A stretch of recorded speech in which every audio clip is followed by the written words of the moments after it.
Și am venit și cu continuarea. Acesta, dacă vom muri, nu mai vom filma și acesta este cât de departe am ajuns. Acum trebuie să avem grijă noi. Da, Sebi? Mhm. 2 mâini în aer. Facem sprintul și îl omorâm pe fraier. 3 mâini în aer. Mergem cu sprintul și îl omorâm pe fraier. Ce să ai? Văd niște arme. 2 sniperuri. Las că l-am luat eu. Ce am luat eu unul și tu ai luat unul. E nașpa că n-ai lunetă. Bai! Ba, are. Apeși pe scroll. Dai cam nașpa. Dar se mișcă urât luneta. Vezi că vin iară tot witch-uri. Așa nu-mi plac alea. Poți să le omori tu pentru mine? Îți două în spatele meu. Las că le-am omorât.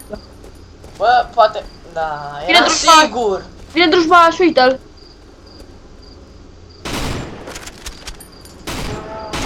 L-am luat. Facem o echipă bună. Aha. Nu mai am gloanțe, folosesc shotgun. Dar nici eu nu mai am gloanțe. Eu aici la shotgun, nu mai am, folosesc arma. Hai în cabană. Ce dracu și cu tine? Hai că intru repede în cabană. Vezi că eu nu în cabană. Nu ce spate. Vezi? Eu nu în cabană. Hai grijă. Am luat eu cartușul. Ce ai luat de pe masă? Armă și o siringă. Ia tu siringa asta. Ia la drum. Eu am deja siringă. Aici o folosești. Folosește-ți-o. Că nu. Vezi că o să vină un Uite-l. E în casă. Ce? Drujbaș. Nu e în casa dușbașul.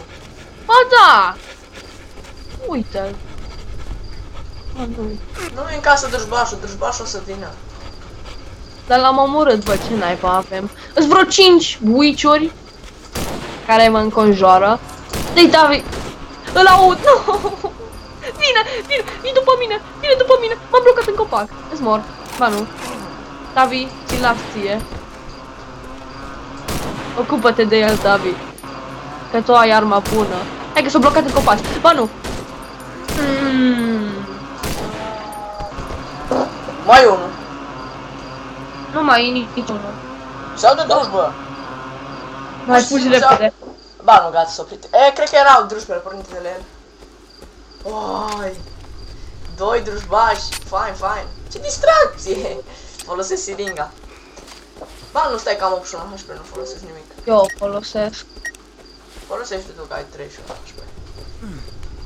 Și când am vrut să vin aici era omul ăsta. Eu am puțin lag în pădurea asta. Ia eu cartușul.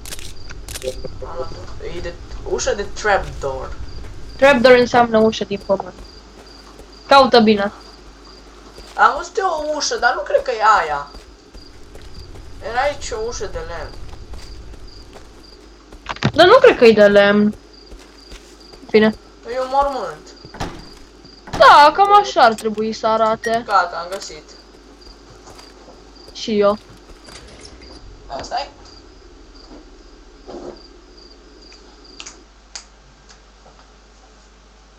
Am o presimțire că o să te deconecteze. Nu. Ah, ok.